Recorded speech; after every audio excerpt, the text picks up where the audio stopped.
When I came to the shrine and we began to look at the types of programs and services being offered at the shrine, we looked first at what was going on, what was being done currently, and one of the stronger programs was the Building Bridges to Peace program, which had been in existence for some time, and that program specifically reaches out to students to work with them around issues of how to be peacemakers in their own particular environment, in their school, in their family, in their community, how to deal with issues like bullying, how to deal with conflict resolution. So we looked at that and we thought, given, our unique position regarding the events of 9/11 and the Tower of Remembrance that had been constructed here a year after that event, we began to think about how to tie those things together and then expand it in a way that would really offer opportunities for education and spiritual experiences around becoming a peacemaker, not just for students at this point, but also for adults.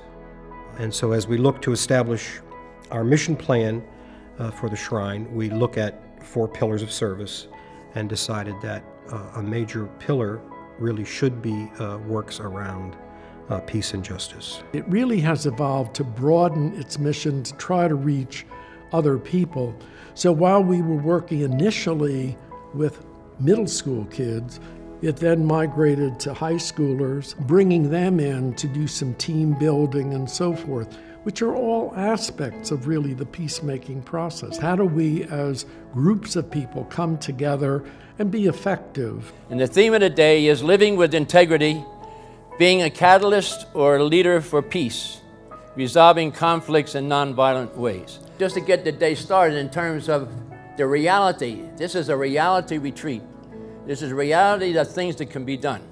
This is not just something to listen to and then go home and say, boy, that was a nice day.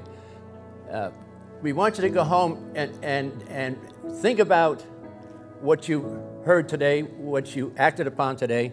The power of one person. Think about that. Don't ever forget that. Don't ever listen to anybody say, I can't do it. You can do it. Power of one happens all the time. But we got to start off the day with, what does peace mean to me? And we're asking you the question, a conversation about peace and what it looks like, what it feels like, and what it sounds like.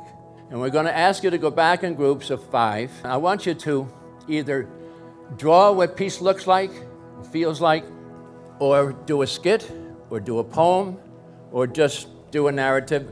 I think that the invitation of the Peace Center is to both educate, sensitize, help us to recognize what role our faith plays in that, and what role we as individuals can play in that in our everyday life. I think in peacemaking, it's also an invitation. How can we discover invitations to be peacemakers in the everydayness of our life? And what are the skills we need to not be fatigued, but to really address this and kind of make a difference? Peace to us, peace to you, peace to me. We all have different definitions of peace, but to us, peace is love. When we all show peace, the world give it back to us. It's a reflection of one and another of peace. Peace makes me feel free like the wind. Peace motivates me to pursue my dreams and to help others. Now we talked about peace. Give me one experience or something that stops you from being peaceful. It's hard to maintain peacefulness when you kind of lose sight of like your regular self, and that usually comes at a pay. It's like some people do things that's greedy, and they try to really go for your heart. It's hard to stay peaceful. The rich are getting richer, but the poor are getting poorer. So what we need to do is be peaceful and think about the poor before the people that already have what they need. What stops me from being peaceful is insecurities. And it's not that I'm not insecure because I'm comfortable with myself. I know there's people better than me, worse than me. People got it better and people have it worse. But what I'm insecure about is my fellow peers in this world because they're not comfortable with themselves, and that makes me lose my peace. And if people all accepted themselves for themselves, then what could one make fun of each other about? These are young folks who live in an urban area, who are confronted with a different variety of levels of violence almost on a daily basis. And I was struck by their youthfulness, their age, and their capacity, their insights into how they can be peacemakers concretely in that situation or in their school situation, in their neighborhood situation, and a great deal of leadership and hope in them, of their realization of that and their willingness to step out and to be kind of prophetic in that, in the situations that they find themselves in. We act justly not because we are intellectually convinced, but because we are passionately moved. Compassion moves the will to justice. So what do you guys think that means? Well, for starters, you gotta use words of encouragement, because if people need to be motivated, they're not just gonna sit there and take, okay, yeah, you can do it.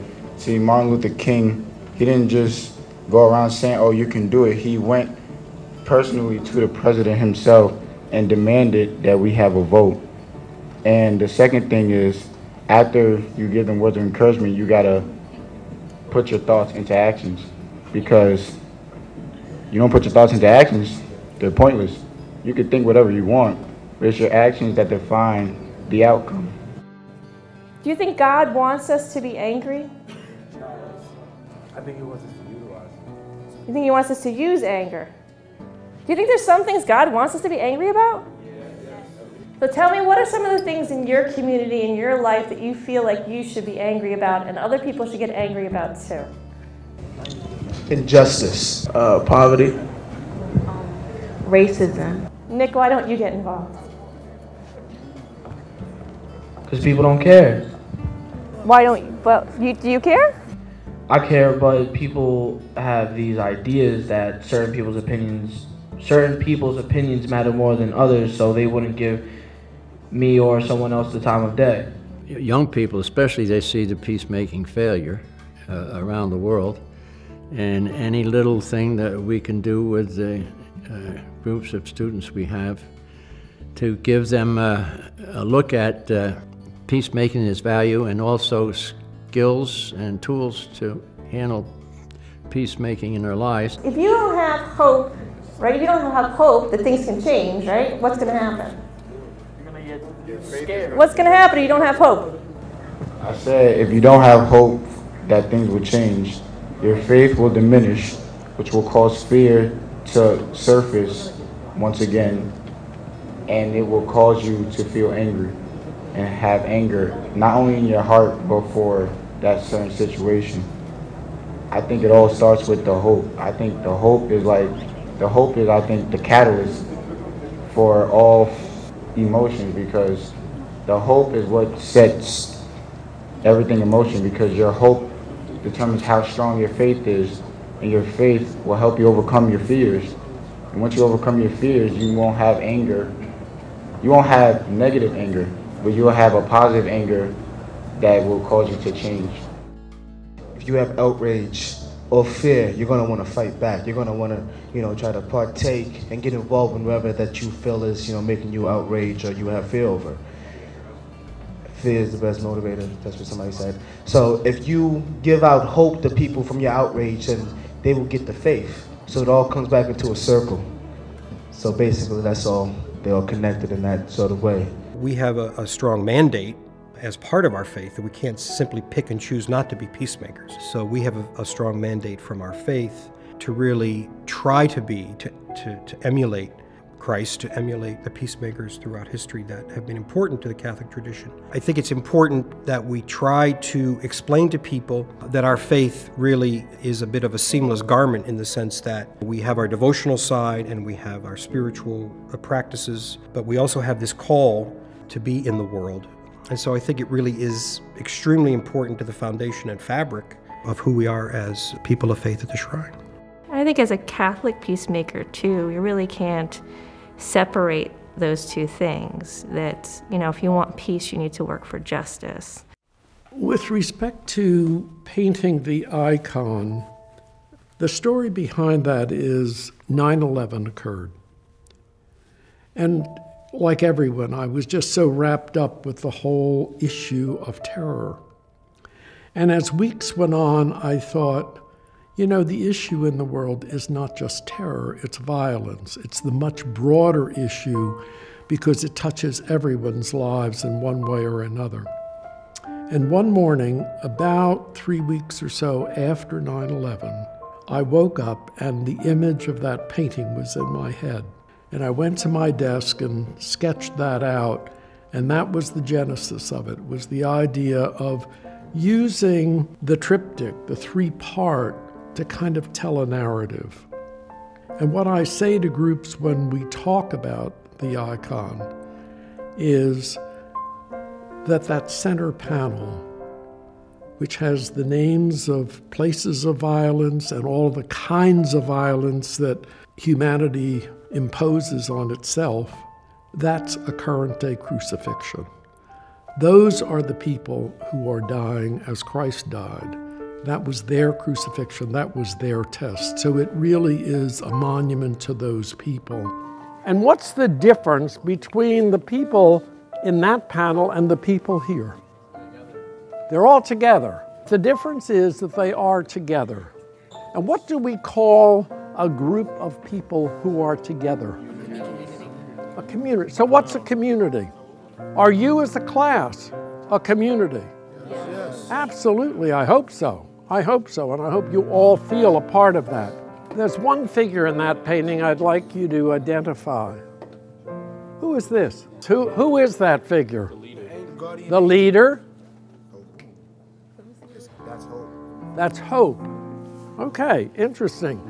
And I think that's a good response. But let me suggest another response. And that is that person is you. That person is you. And why do I say that? I'm not going to be around much longer. I know that. What kind of a world are you building? You're the ones who are going to be leading, and so symbolically, that's you.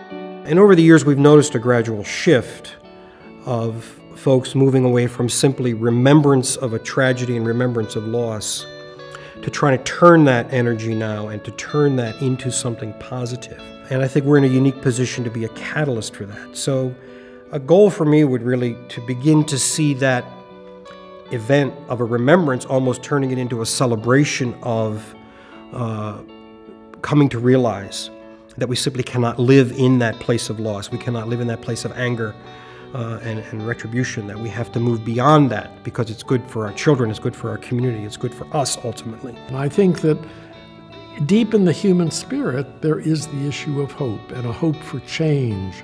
And I think peacemaking ties directly into that.